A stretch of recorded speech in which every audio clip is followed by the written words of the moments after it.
Most people are not going to tell you things like this, but I'm going to be honest in that I really struggled with my cleaning company and specifically the financial aspect of my cleaning company for a long time. I brought two things into my cleaning business that did not help me.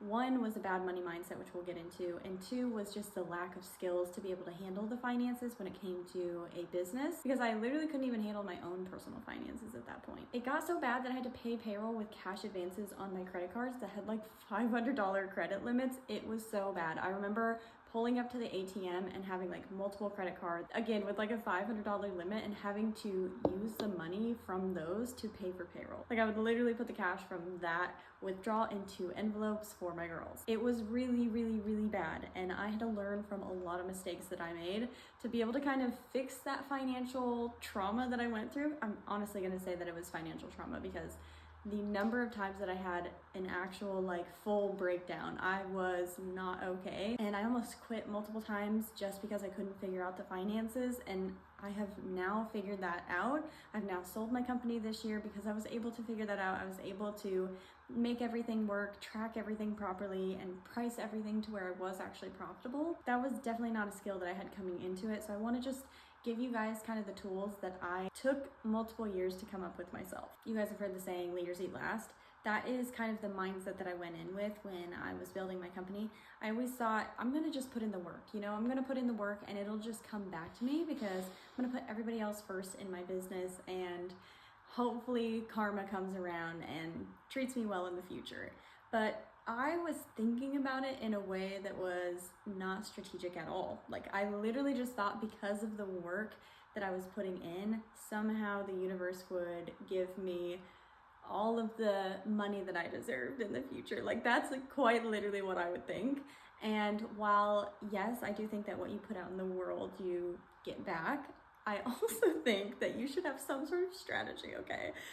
There's a balance, there's a happy middle ground there. And I was all on the side of like, I'm just gonna put it all in, put all the work in, and hopefully it's gonna come back to me.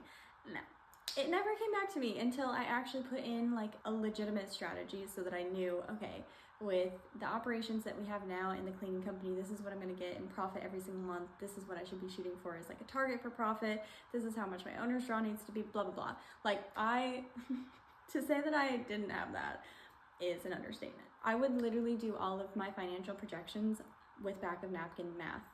Literal back of napkin math. I remember I would go to this tiny little cafe and I would sit there and drink my coffee, like multiple cups of coffee. I went there all the time, and I would use the napkin at the table to do like rough calculations for how much revenue was coming in, how much I thought I'd be paying in payroll, how much I thought our overhead would be, which I literally would just say like $100. And I thought, yeah, that'll cover everything. That'll cover expenses and supplies and bills, all of that. And I would just get the number that I thought was left for me, which I kind of thought of profit and the money that I took from the business, all of that I thought of as the same category. Anyway, I would totally underestimate how much our overhead was going to be. For one, I didn't really understand taxes. I thought that because I was seeing really no money in my account, that we weren't going to owe taxes. Lo and behold, we did owe taxes. It was just like the most rudimentary way to run a business. And I thought at the time, that I was just hustling, and I liked hustle culture. I still like hustle culture.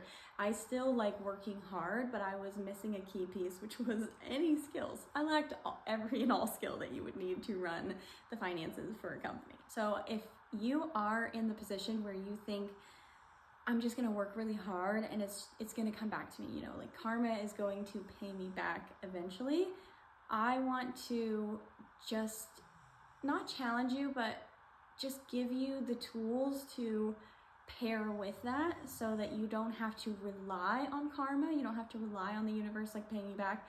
You can rely on, yes, having a healthy mindset, coming in with positivity.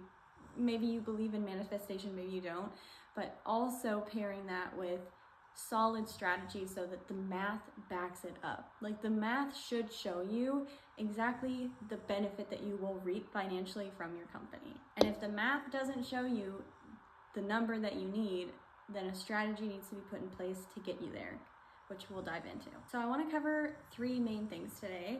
They're all financial based. This whole video is going to be finances. So the first thing I want to cover is P&Ls. You guys, I'm sure, are familiar with that, but we'll kind of go over that and why that's helpful to have on a monthly basis. Second thing we're going to talk about is the projections template.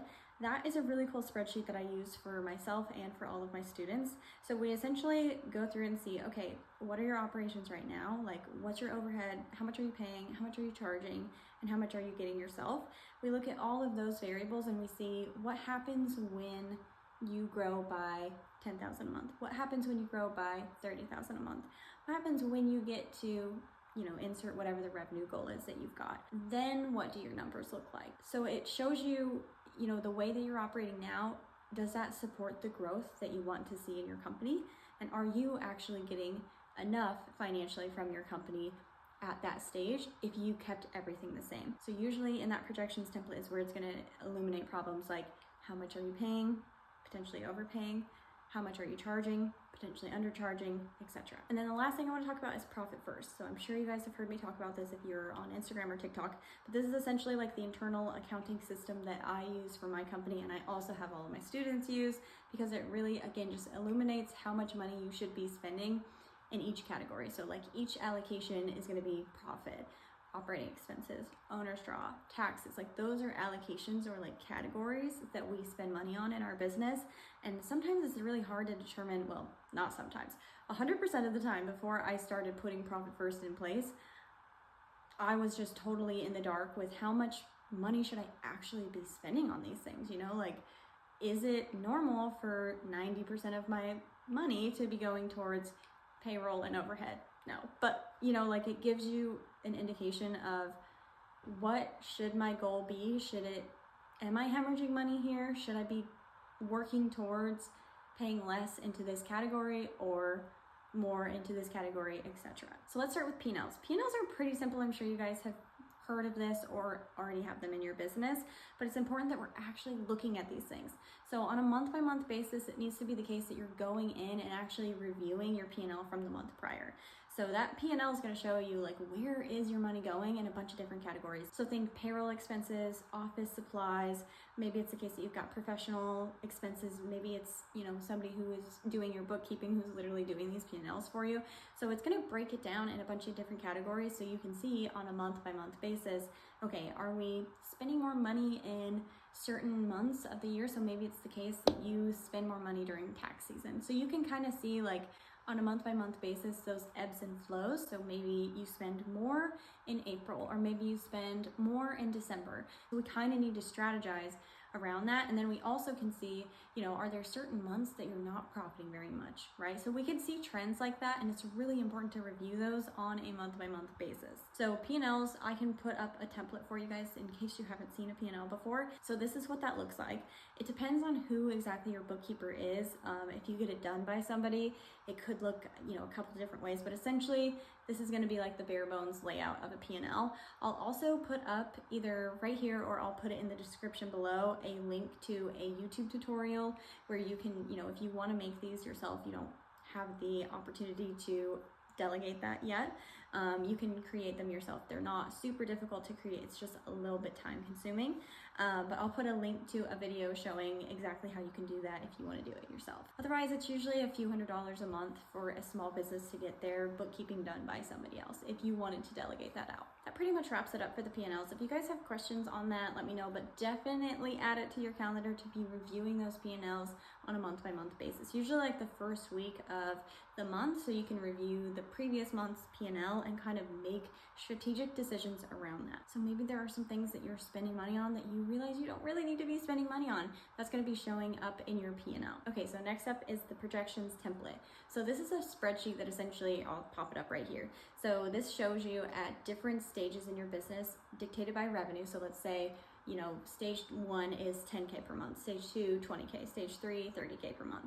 So at each stage, you're gonna see, okay, if my operations stay as they are right now, so you're gonna have to input your own data into this. So this is what the result will be when we hit 30K per month and keep operations exactly the same. So you'll see on that projections template at the top left that I have levers that you can pull. So the first lever is gonna be volume, so think increasing revenue.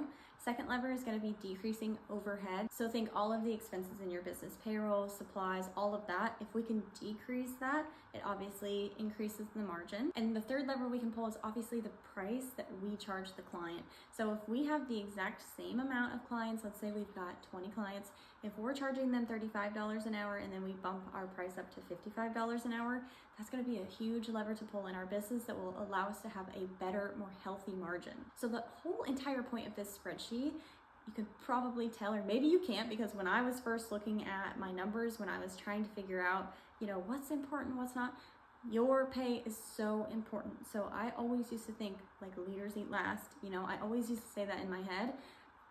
If you literally don't pay yourself anything, or you're hemorrhaging money personally, you're not going to be able to show up for your business the way that you need to. So am I saying you need to be absolutely like filthy rich from your business? As a small business, no. But am I saying that you absolutely need to make enough to pay your bills and have some sort of savings and discretionary income? Yes. So that's what this entire chart is. It's basically showing you, okay, with your operations the way that they are, as you can see at the end of each category is your take-home pay. So you can work backwards. So let's say you need to make $6,000 a month from your business.